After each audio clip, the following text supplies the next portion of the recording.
ഏവർക്കും March and സ്വാദിക്കിൻ്റെ പുതിയൊരു വീഡിയോയിലേക്ക് സ്വാഗതം. എൻ്റെ പേര് മാത്യു തോമസ് പണിക്ക് വീട്ടിൽ. ഇന്ന് എല്ലാവരും കാത്തിരുന്ന ദിവസമാണ് മാർച്ച് 27 എന്ന് പറയുന്നത്. അതായത് നമ്മുടെ എമ്പുരാൻ എന്ന് പറയുന്ന ആ ഒരു ബ്രഹ്മാണ്ഡ ചിത്രത്തിൻ്റെ റിലീസ്. തിയേറ്റർ റിലീസിന് മുമ്പ് തന്നെ വളരെ വലിയ ഒരു ചരിത്രങ്ങൾ സൃഷ്ടിച്ചുകൊണ്ടാണ് ബോക്സ് ഓഫീസിലേക്ക് ഇന്ന് എമ്പുരാൻ ഇറങ്ങിയിരിക്കുന്നത്. എന്നാൽ എമ്പുരാനിൽ നിന്ന് ഇറങ്ങിയിട്ട് ഉണ്ടാക്കിയ ഓളം എന്താണെന്ന് നമ്മൾ സോഷ്യൽ മീഡിയയിൽ നോക്കുമ്പോൾ ഉള്ള കാഴ്ചപ്പാടുകളെ പറ്റിയാണ് നമ്മളൊരു വീഡിയോയിൽ പറയാൻ വേണ്ടി പോകുന്നത്. ഈ വീഡിയോയിൽ ഞാൻ പറയുന്നത് സിനിമയുടെ സ്പോയിലറോ അങ്ങനെയുള്ള ഒരു കാര്യങ്ങളോ അല്ല. എങ്കിലും ഈ കാര്യങ്ങളോട് മനസ്സിലാക്കിയിട്ട് വേണം നിങ്ങൾ ഈ സിനിമ കാണാൻ വേണ്ടി പോകുവാൻ, അല്ലെങ്കിൽ ആൾക്കാരുടെ റിവ്യൂവിനെ ശ്രദ്ധിക്കുക എന്നുള്ളതാണ് ഞാൻ ഈ ഒരു വീഡിയോയിലൂടെ പറയാൻ വേണ്ടി പോകുന്നത്. അപ്പോൾ ഈ ഒരു ചാനൽ നിങ്ങൾ ആദ്യമായിട്ടാണ് കാണുന്നതെങ്കിൽ തീർച്ചയായിട്ടും സബ്സ്ക്രൈബ് ചെയ്യാനും, ഈ ഒരു വീഡിയോ നിങ്ങൾക്ക് ഇഷ്ടപ്പെടുവാണെങ്കിൽ നിങ്ങളുടെ അഭിപ്രായങ്ങൾ ഇതൊക്കെയാണെങ്കിൽ മറ്റുള്ളവരിലേക്ക് എത്തിക്കാൻ വേണ്ടി ഈ വീഡിയോയ്ക്ക് കമൻറ്റ് ചെയ്യാനും ഈ വീഡിയോയുടെ ലിങ്ക് മറ്റുള്ളവരിലേക്ക് ഷെയർ ചെയ്യാനും വേണ്ടി ശ്രദ്ധിക്കണം. അപ്പോൾ നമുക്ക് വീഡിയോയിലേക്ക് പോകാം.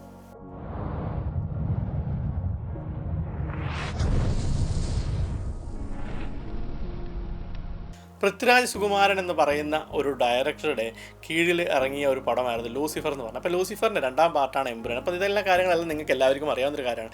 അപ്പോൾ ഈ എമ്പുരാൻ ഇറങ്ങിയപ്പോൾ ഇന്ന് ശരിക്കും പോസിറ്റീവ് റിവ്യൂ മാത്രമാണെന്ന് ചോദിച്ചു കഴിഞ്ഞാൽ ഞാൻ പറയും അല്ല എന്ന് പറയും. കാരണം ഈ പടം ഞാൻ കണ്ടിട്ടില്ല എന്നുള്ളത് ആദ്യമേ പറഞ്ഞോളട്ടെ. പക്ഷേ ഞാൻ നിരന്തരമായിട്ട് 2-3 മണിക്കൂറോളം ഞാൻ ആൾക്കാരുടെ പ്രതികരണങ്ങൾ ശ്രദ്ധിച്ചുകൊണ്ടിരിക്കുകയാണ്. ചാനലുകളിൽ, ഓൺലൈൻ മാധ്യമങ്ങളിൽ വരുന്ന കുറച്ച് പ്രതികരണങ്ങൾ ശ്രദ്ധിച്ചുകൊണ്ടിരിക്കുകയാണ്. അപ്പോൾ അതിൽ മിക്സഡ് ആയിട്ടുള്ള റിവ്യൂ ആണ് നമുക്ക് കിട്ടിക്കൊണ്ടിരിക്കുന്നത്. അപ്പോൾ അതുകൊണ്ട് അതിനെ ബേസ് ചെയ്ത് നമ്മൾ പടം ഡീഗ്രേഡ് ചെയ്യാനോ അല്ലെങ്കിൽ അങ്ങനെയുള്ള കാര്യങ്ങൾക്ക് വേണ്ടിയിട്ടൊന്നുമല്ല. പക്ഷേ നമ്മൾ മനസ്സിലാക്കിയിരിക്കേണ്ട കുറച്ച് കാര്യങ്ങളാണ് ഞാൻ ഈ ഒരു വീഡിയോയിൽ പറയാൻ പോകുന്നതെന്ന് ആദ്യമേ പറഞ്ഞല്ലോ. അപ്പോൾ ഇന്ന് ഒന്നാമത് നടന്നത് ഫാൻ ബേസിലുള്ള ഷോസ് ആയിരുന്നു. അത് ഒരുപാട് ഫാനായിട്ടുള്ള ആരാധകരായിട്ടുള്ള ഒരുപാട് ആൾക്കാർ ഇന്ന് ടിക്കറ്റ് എടുത്തിട്ടുണ്ടായിരുന്നു. അപ്പോൾ അവർ വളരെ ആ ഒരു നമ്മൾ കണ്ടതാണ് കുറച്ച് ദിവസം ഇടിയും ബഹളവും അങ്ങനെ ഓട്ടവും ഒക്കെ കണ്ടതാണ് തിയേറ്ററിൻ്റെ ഭാഗം. അപ്പം അങ്ങനെയുള്ള ആൾക്കാരാണ് പടം കണ്ടിട്ട് ഇറങ്ങിയിരിക്കുന്നത്. ശരിക്കും അങ്ങനെയുള്ള ആൾക്കാരുടെ ആ ഒരു റിവ്യൂ കൊണ്ട് മാത്രം നമുക്ക് ശരിക്കും ഈ ഒരു പടത്തെ വിലയിരുത്താൻ പറ്റത്തില്ല എന്നുള്ളതാണ്. അല്ലെങ്കിൽ ആദ്യം വരുന്ന അല്ലെങ്കിൽ ഫസ്റ്റിൽ വരുന്ന ആ ഒരു റിവ്യൂ കൊണ്ട് മാത്രം നമുക്ക് ഈ ഒരു പടത്തെ വിലയിരുത്താൻ പറ്റില്ല എന്നുള്ളതാണ് ആദ്യത്തെ ഒരു കാര്യം. അപ്പം ഞാൻ ഇതിന് പോസിറ്റീവായിട്ട് പറയുന്ന ആൾക്കാരുടെ ആ ഒരു ഭാഗത്തു നിന്നുള്ള കാര്യമാണ് പറഞ്ഞത്. അവർ ലാലേട്ടൻ്റെ പ്രകടനത്തെയും അല്ലെങ്കിൽ സിനിമയുടെ ലെവലിനെയും ഒക്കെ വളരെ പുകഴ്ത്തിയിട്ട് സംസാരിക്കുന്നുണ്ട്.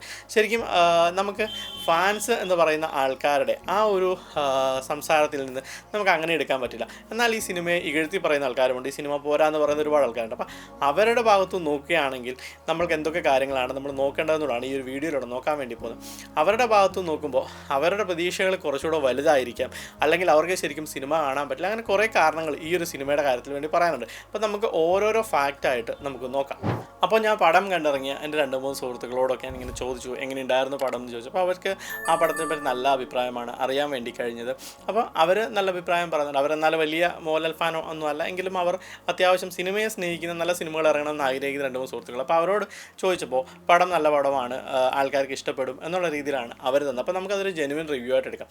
എങ്കിലും ഒരുപാട് ഹൈപ്പ് കൊടുക്കുന്ന ആൾക്കാർക്ക് ശരിക്കും അവർ പറയുന്നത് ആ ഒരു പടത്തിൻ്റെ മേക്കിംഗ് ലെവലിനെ പറ്റിയാണ്. മേക്കിംഗ് ലെവലിൽ അസാധ്യ ഒരു പടമാണെന്നാണ് പറയുന്നത്. അപ്പോൾ ഒരു വലിയ ക്യാൻവാസിൽ ഇറങ്ങിയ ഒരു വലിയ പാൻ ഇന്ത്യൻ ചിത്രം എന്ന് പറയുന്ന രീതിയിൽ ഒരു വലിയ പടമാണ് ശരിക്കും എമ്പുരാൻ എന്ന് പറയുന്നത്. അപ്പോൾ അത് ആ ഒരു സിനിമയുടെ ആ ഒരു ടോട്ടൽ ഗ്രാഫിനെ വലുതായിട്ട് ബാധിച്ചിട്ടുണ്ട്. കാരണം എന്ന് പറഞ്ഞാൽ നല്ലൊരു വലിയ ഫ്രെയിമും നമ്മൾ ഇന്നുവരെ കാണാത്ത രീതിയിലുള്ള ഒരുപാട് സജ്ജീകരണങ്ങളും ഒരുപാട് ആ ഒരു ഡയറക്ടർ എന്നുള്ള രീതിയിൽ നമ്മുടെ ഈ ഒരു ചെറിയ ഫിലിം ഇൻഡസ്ട്രിയിൽ നിന്ന് ഇത്രയും വലിയൊരു പടം ഇറങ്ങുന്നത് തന്നെ ഒരു വലിയ കാര്യമാണ് എന്നുള്ളതാണ് സത്യം. അപ്പോൾ അത് ശരിക്കും പൃഥ്വിരാജിനെ അഭിനന്ദിക്കാൻ പറ്റുന്നൊരു കാര്യം തന്നെയാണ്.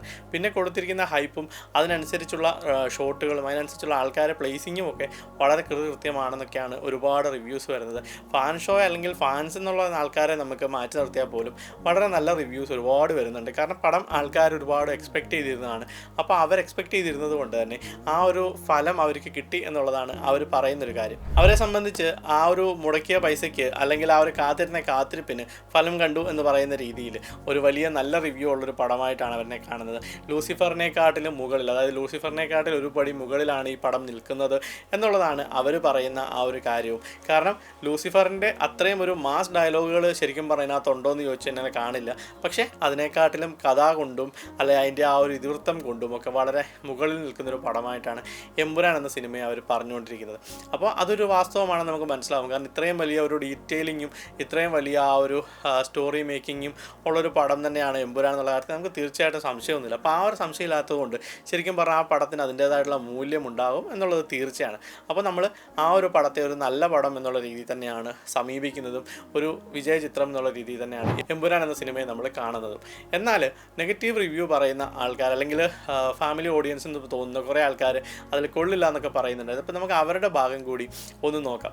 ശരിക്കും ഇതൊരു പാൻ ഇന്ത്യ ലെവലിലെ ചിത്രമാണെന്ന് പറയുമ്പോഴും ഇത്ര വലിയ ഫ്രെയിമാണെന്ന് പറയുമ്പോഴും ഒരു ഏജ് ബാച്ചോ അല്ലെങ്കിൽ ഒരു ഇതൊക്കെ കഴിഞ്ഞിട്ടുള്ള ആൾക്കാർക്ക് ചിലപ്പോൾ അതിനൊക്കെ അക്സെപ്റ്റ് ചെയ്യാനോ ഒക്കെ മടി കാണും. ആ രീതിയിലുള്ള ലാംഗ്വേജ് ആയിരിക്കും യൂസ് ചെയ്തിരിക്കുന്നത് എന്നുള്ളതാണ്. കാരണം തീർച്ചയായിട്ടും ഫുള്ളി മലയാളത്തിലുള്ളൊരു പടമായിരിക്കില്ല, അത് ഇംഗ്ലീഷും ഹിന്ദിയും ഒക്കെ കലർന്ന ഒരു രീതിയായിരിക്കും ആ സിനിമയ്ക്കുള്ളത്. കാരണം അതിൻ്റെ ട്രെയിലറിൽ നിന്ന് തന്നെ നമുക്കത് ബോധ്യപ്പെടുന്നതാണ്. കാരണം കേരളത്തിൽ നടക്കുന്ന ഒരു കഥ എന്ന് പറയുന്നത് അതിൻ്റെ ആ ഒരു കേരളീയ വെർഷൻ മാത്രമേ കാണുള്ളൂ. അതായത് ആ ഒരു നാട്ടിൽ നടക്കുന്ന അല്ലെങ്കിൽ ടോവിനോ, മഞ്ജു വാര്യർ അങ്ങനെയുള്ള കുറച്ച് ആൾക്കാരെ കാണിക്കുന്ന ആ ഒരു സീൻസിലൊക്കെ ആയിരിക്കും കേരളത്തിലോ അല്ലെങ്കിൽ മലയാള ഭാഷയൊക്കെ വരുന്നത്. ശരിക്കും മറ്റ് ലാംഗ്വേജുകൾക്കും ഇമ്പോർട്ടൻസ് ഉണ്ട്. സബ് ടൈറ്റിൽ ഉൾപ്പെടെ എഴുതി കാണിച്ചുകൊണ്ട് നടക്കുന്ന ആ ഒരു സിനിമയായിരിക്കും എമ്പുരാൻ എന്നുള്ള. അപ്പോൾ അതുകൊണ്ട് ശരിക്കും പറഞ്ഞു കഴിഞ്ഞാൽ ഒരുപാട് പേർക്ക് അത് രസിക്കണമെന്നോ അല്ലെങ്കിൽ സബ് ടൈറ്റിൽ വായിച്ച് മനസ്സിലാകണമെന്നോ ഇല്ല. കാരണം ഇതൊരു ഫാൻസിൻ്റെ ഷോ ആയിട്ട് രാവിലെയൊക്കെ ആൾക്കാർ കാണുന്നത് കൊണ്ട് കൂക്കുവിളികളും ബഹളവും ആരവും ആർപ്പുളികളൊക്കെ ആയിട്ട് ആ സിനിമ ശരിക്കും അവർക്ക് ശ്രദ്ധിക്കാൻ പോലും പറ്റിയിട്ടുണ്ടാവില്ല എന്നുള്ളതാണ് ഒരു വാസ്തവം. പിന്നെ കൂടാതെ അമിത പ്രതീക്ഷയോടെ പോയി ഒരുപാട് ആൾക്കാരുണ്ടാവും. തീർച്ചയായിട്ടും അവർ ഇന്ന കാര്യങ്ങൾ എന്നുള്ള രീതിയിൽ പ്രതീക്ഷകളുമായിട്ട് പോയ ആൾക്കാരുണ്ടാവും. അപ്പോൾ അതിനൊക്കെ ഒരു കോട്ടം തട്ടുമ്പോഴത്തേക്ക് അവർക്ക് അത് അക്സെപ്റ്റ് ചെയ്യാൻ പറ്റിയെന്ന് വരില്ല. അങ്ങനെയും അവർക്ക് സിനിമ മോശമാണെന്ന് തോന്നിയിട്ടുണ്ടാവാം ചിലപ്പോൾ. പിന്നെ പൊതുവെ പറയുന്നത് പോലെ ഈ സിനിമയ്ക്ക് കണക്ടിവിറ്റി, അതായത് മൂന്നാം പാർട്ടിനോട് ഈ സിനിമയ്ക്ക് നീതി പുലർത്തേണ്ടതായിട്ടുണ്ട്. അതുകൊണ്ട് ഒരുപാട് കാര്യങ്ങൾ ഈ സിനിമയിൽ നിന്ന് അവർ ഹൈഡ് ചെയ്തോ അല്ലെങ്കിൽ ലിമിറ്റ് ചെയ്തോ വെച്ചിട്ടുണ്ടാകുമെന്ന് ഞാൻ വിശ്വസിക്കുന്നുണ്ട്. കാരണം മൂന്നാം പാർട്ടിലേക്ക് നയിക്കുന്ന അല്ലെങ്കിൽ ലീഡ് ചെയ്യുന്ന കുറച്ച് സാധനങ്ങൾ ഹൈഡ് ചെയ്യേണ്ടതായിട്ട് ചിലപ്പോൾ വന്നേക്കാം. അപ്പോൾ അതുകൊണ്ടൊക്കെ ഈ പടത്തിന് ശരിക്കും ഒരു പെർഫെക്ഷൻ എന്നുള്ള രീതിയിൽ എത്രമാത്രം കാണും എന്നുള്ളത് എനിക്കറിയില്ല. എങ്കിലും അറിയാൻ കഴിയുന്നത് ഒരു നല്ല പടം ആണ് എന്നുള്ളതാണ്. ശരിക്കും മോഹൻലാൽ എന്ന് പറയുന്ന വ്യക്തിയെ 20 മിനിറ്റിൽ കൂടുതൽ കാണിക്കുന്നില്ല എന്നൊക്കെ പറയുന്ന ഒരുപാട് ആൾക്കാരുണ്ട്, പരിതപിക്കുന്ന ഒരുപാട് ആൾക്കാരുണ്ട്. കാരണം അവർക്ക് സ്ക്രീൻ പ്രസൻസിൽ മോഹൻലാലായിരുന്നു വേണ്ടത്, അവർക്ക് ഒരു 70% മോഹൻലാലായിരുന്നു അതിനകത്ത് വേണ്ടത് എന്നുള്ളതാണ് അവർ പറയുന്നത്. എനിക്കറിയില്ല, എങ്കിലും അവർ പറയുന്നതും അല്ലെങ്കിൽ അവർ ആ സിനിമ കാണാൻ വേണ്ടി പോയതും ശരിക്കും മോഹൻലാൽ എന്നുള്ള ഒരു വ്യക്തിയെ കാണാൻ വേണ്ടി ഒക്കെ ആയിരുന്നു എന്നുള്ളതും അവർക്ക് ചിലപ്പോൾ ഒരു നെഗറ്റീവോ അല്ലെങ്കിൽ ഒരു ഇഷ്ടമില്ലായ്മയോ ഉണ്ടാക്കിയേക്കാം. അടുത്തൊരു കാര്യം എന്ന് പറയുന്നത് ആ സിനിമയെ ആ ഒരു സിനിമയായിട്ട് എമ്പുരാൻ എന്ന് പറയുന്ന ആ ഒരു സിനിമയെ എമ്പുരാനായിട്ട് കാണാൻ കഴിയാത്തവർക്കും ചിലപ്പോൾ ഒരു നിരാശ ഉണ്ടായേക്കാമെന്ന് എൻ്റെ മനസ്സ് പറയുന്നു. കാരണം ലൂസിഫർ എന്നുള്ള സിനിമയിൽ മോഹൻലാലിൻ്റെ ആ ഒരു പ്രസൻസ് നമ്മൾക്ക് ശരിക്കും ഫീൽ ചെയ്തതാണ്. കാരണം അതിലൊരു നാട് വിട്ടു പോയിട്ട് അല്ലെങ്കിൽ മറ്റൊരു നാട്ടിൽ നിന്നുള്ള അല്ല, കേരളത്തിൽ നിന്നുള്ളതാണ്. അപ്പം നമുക്ക് അതിൻ്റേതായിട്ടുള്ളൊരു കണക്ടിവിറ്റി അല്ലെങ്കിൽ ഒരു കണക്ഷൻ ഉണ്ടാവും തീർച്ചയായിട്ടും. അപ്പോൾ അത് വിട്ടിട്ട് മറ്റൊരു നാട്ടിൽ അല്ലെങ്കിൽ വേറൊരു രാജ്യത്ത് പോയി നിന്നിട്ട് ചെയ്യുന്ന അല്ലെങ്കിൽ അവിടെ കൂടുതലും ഭാഗം ചിത്രീകരിച്ചിരിക്കുന്ന ഒരു സിനിമ എന്നുള്ള നിലയിലൊക്കെ നോക്കുകയാണെങ്കിൽ സത്യം പറഞ്ഞാൽ ആൾക്കാർക്ക് അത് അത്രയും ചിലപ്പോൾ ഇഷ്ടപ്പെട്ടിട്ടുണ്ടാവില്ല. പിന്നീട് വേറൊരു കാര്യം കൂടി ഞാൻ അറിയുന്നത്, ഇതിൽ പൊളിറ്റിക്കലായിട്ടുള്ള കാര്യങ്ങൾ പറയുന്നുണ്ട്. അപ്പോൾ തികച്ചും നമുക്ക് മനസ്സിൽ പൊളിറ്റിക്കലി ചില പാർട്ടികളോട് അല്ലെങ്കിൽ ഓരോ പാർട്ടിയോടും നമുക്ക് വിശ്വാസങ്ങൾ ഉണ്ടാവില്ലേ.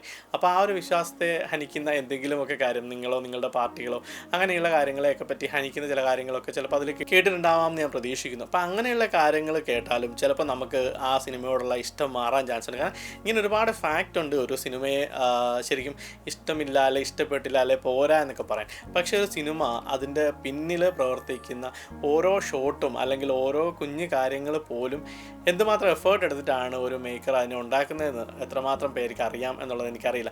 കാരണം ഇതൊന്നും നമ്മൾ അറിയേണ്ട ആവശ്യമുണ്ടോ എന്ന് ചോദിച്ചാൽ ഇല്ല. അല്ലെന്നുണ്ടെങ്കിൽ ഞങ്ങൾ പൈസ മുടക്കി തിയേറ്ററിൽ പോകുന്നത് നല്ല പടം കാണാനാണ് എന്നുള്ളത് ശരിക്കും ഒരു പോയിൻ്റാണ്. എങ്കിൽ പോലും നമുക്ക് മനസ്സിലാക്കേണ്ട ഒരു കാര്യം, ഒരു സിനിമ അല്ല അതിൻ്റെ ഒരു ഷോട്ടിൽ എത്രമാത്രം എഫേർട്ട് ഇട്ടിട്ടാണ് ഓരോരുത്തരും അതിന് അങ്ങനെ ഒരു സക്സസ്ഫുള്ളിലേക്ക് അല്ലെ അങ്ങനെ ഒരു സീനാക്കി എടുക്കാൻ വേണ്ടി കൊണ്ടുവരുന്നതെന്ന് നമുക്കാർക്കും അറിയത്തില്ല. അതിന് പിന്നിൽ എത്രത്തോളം കാര്യങ്ങൾ പ്രവർത്തിക്കുന്നുണ്ടെന്ന് അറിയില്ല.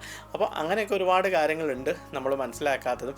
അപ്പോൾ അങ്ങനെയുള്ള ഒരുപാട് കാര്യങ്ങളും പിന്നെ ഒരു സംവിധായകൻ അയാളുടെ പോയിൻ്റ് ഓഫ് വ്യൂവിലാണ് ആ ഒരു സിനിമ എടുക്കുന്നതെന്നും ആ ഒരു സിനിമയെ കണക്റ്റ് ആക്കാൻ വേണ്ടി അയാൾ പല ശ്രമങ്ങളും നടത്തും. പക്ഷേ അത് നിങ്ങൾക്കുമായിട്ട് നിങ്ങളുടെ ചിന്താഗതികളുമായിട്ട് വ്യത്യാസങ്ങളുണ്ടെങ്കിൽ പോലും നമുക്ക് അങ്ങനെയും ആ സിനിമ ഇഷ്ടപ്പെടാതെ ഇരിക്കാം.